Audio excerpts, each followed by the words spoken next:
ఎలా ఉన్నారు? బాగున్నారా? మింగిట బాగున్నామండి. నేను మా తమ్మునికి పైసలు ఇప్పించిందంటే ఇలా తెలిసిన వాళ్ళతోనే హైదరాబాద్లో ఇప్పిస్తే 1 సంవత్సరం 6 నెలలు అవుతుంది.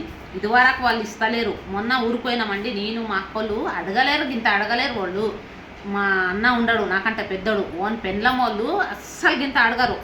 వాళ్ళ కుటుంబంనే, మా అన్న భార్య పెండ్లము కుటుంబంనే అడుగుతారు. వాళ్ళు వస్తారంట. మొన్న మేము ఇట్లా ఆడిళ్ళం భూమిలో కట్టిపోతే వాళ్ళ చెల్లెలు వచ్చి అన్నదంట, ఎందుకు ఇస్తారు ఇయ్యరు అన్నదంట. వాళ్ళ చెల్లెలు నాకేం మాటలు మంచిగా రావు అసలుకి. వాళ్ళ చెల్లెలు మా చుట్టాలదా, మళ్ళీ ఒకటే మా పక్కన పుట్టిందా మా వదినే చెల్లెలు అన్నదంట. ఆమె గిట్ట మొగడు లేడు, చచ్చిపోయిండు. మేము గిట్ట 4 మకజలేను.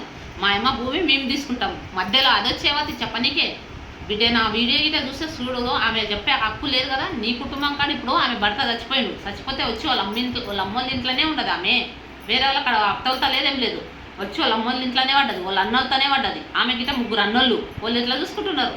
మేము ఇంకా పోనే పోము, ఎవ్వరం పోము. మేము ఒక్కరి గిట్ట పోము, మా అన్నోళ్ళతో అసలు పోనే పోము. మమ్మల్ని అడగరు. అంతెందుకండి, మొన్న మేము అంత పోతే గిట్ట కనీసం తిను అని మా పెద్ద అన్న లేదు, మా తమ్ముడు అనలేరు, ఇద్దరు పెళ్ళాలు గిట్ట అనలేదు. నేను మా చెల్లెలు అందరం పోయినాం. ఉపాసం ఉండి రాత్రికి వండుకొని పొద్దున్నే లేచి హోటల్కి వెళ్ళి నాస్తా చేసి తిని వచ్చినాం. మేము అడగలేరు వాళ్ళు అంతా. ఇప్పుడేమో మా తమ్ముడు పైసలు ఇస్తానంటే ఇవన్నేమో వచ్చి మా ఇంటికి వచ్చి రోజు టార్చర్ పెడుతుంది. నాకు ఏమన్నా చేయి, నువ్వు ఇప్పించినావు, పైసలు ఇప్పి అని చెప్తున్నది. ఇప్పుడు వాళ్ళు భూములు సరి 2 ఎకరాల భూములు తీసుకున్నారు, సరి 2 ప్లాట్లు తీసుకున్నారు, అన్నీ తీసుకున్నారు.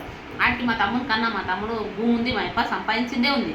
ఆ భూమి అమ్మి ఈరా అంటే 40,000, ఇప్పుడు 30,000 తీసుకున్నాడు. 1 సంవత్సరం 6 నెలలకు 40,000 అయిందంట. 40,000 ఈరా అంటే ఇప్పుడు మా తమ్ముడు ఎన్నిక రెడ్డి మా మడదలే లేదు అసలుకి. మా మడదలు అంటుంది అట్లా నా కొడుకుండా అంటే, నీ కొడుకుండా అంటే భూమి లేదా, భూమి ఉందే అని ఉండేది. మరి అప్పు ఎందుకు చేసింది? అప్పుడు తీసుకుపోయినాడు. అప్పు చేసినావు కదా, అప్పు చేసినప్పుడు ఇప్పుడు 30, ఇప్పుడు 40 ఆమె ఇయ్యనికేనేమో నాకేం టార్చర్ చేస్తుంది. అందుకని ఇక మేము ఇంటికి టైం చేస్తాము. రేపు వాళ్ళని తీసుకొని ఊరుకోదాం అంటుంది. మరి ఊరుకోవాలో ఇది చేయాలో అర్థం కావట్లేదు అసలుకి. నేను ఇప్పించేదే లేకుండా ఇప్పించి తప్పు చేసిన కనీసం వాళ్ళు అడగరు తెలుసా, ఇంత అడగరు. మా మడదలు అయితే ఇంత జూట మాట్లాడతారు. దేవుడా ఎన్ని జూటలు ఉన్నాయి అంటే ఆమె ఒంటి నిండా జూటలే ఉన్నాయి. ఒక్కటి నిజంగా అండి, మంచి ఆమె 100 చెప్పిన దాంట్లో ఒక్కటి నిజం ఉంటుంది. మా తమ్ముడు బట్టల షాప్ పెట్టుకుంటాను ఫ్రెండ్స్, బట్టల షాప్ పెట్టుకుంటానందుకు ఇప్పించిన నేను. మా తమ్ముడు గురించి అనుకో వీడియో మొత్తం ఇప్పించిన, బట్టల షాప్ పెట్టుకుంటామని మా మడదలు. ఇప్పుడు ఇయనికేనేమో 1 సంవత్సరం 6 నెలలు అవుతుంది. ఇయనికేనేమో ఇస్తాను. ఈమె వచ్చేమో రోజు మా ఇంటికాడ వచ్చి ఏడ్చి షాపెన్లు పెట్టిపోతున్నది. ఏం చేయలేవు. ఇప్పుడు ఆమె గిట్ట కష్టం చేసుకున్న పైసలే, ఏమి ఆమెకి ఇది కాదు, ఇళ్ళలో పని చేసిన పైసలతోటే ఏమో ఇంత ఆశతోటి మిత్తి పైసలు వస్తాయని ఇచ్చింది. ఆమె వాళ్ళు బాగుపడతారు కదా, నాలాంటి పేదోడే కదా అని మిత్తి పైసలు కానీ ఇచ్చింది. ఇస్తేనంటే ఇప్పుడు 1 సంవత్సరం ఇదైపోయింది. ఏనికేనేమో వాళ్ళు ఇస్తూనే లేరు. ఏం చేయాలో ఏమో సతాయించి ఇప్పుడు నేను ఇప్పించిన మధ్యలో ఉండి ఇప్పుడు ఈమె వచ్చి రోజు నాతకు వచ్చి టార్చర్ వేసి ఏడ్చి పొద్దుమిగల ఏడ్చి ఉసురు ఇట్లా మట్టి పోసిపోతున్నారు. ఇప్పుడు మా తమ్ముని పిల్లమేమో ఇయ్యనికేనేమో ఇస్తూనే లేదు అసలుకి. మొన్న పోతే ఆ భూములు ఉన్నాయి, అవి ఉన్నాయి, పంచుకుంటామన్నారు. మేము అడిగినాము. అడగనికే ఇప్పుడు లొల్లి అయింది.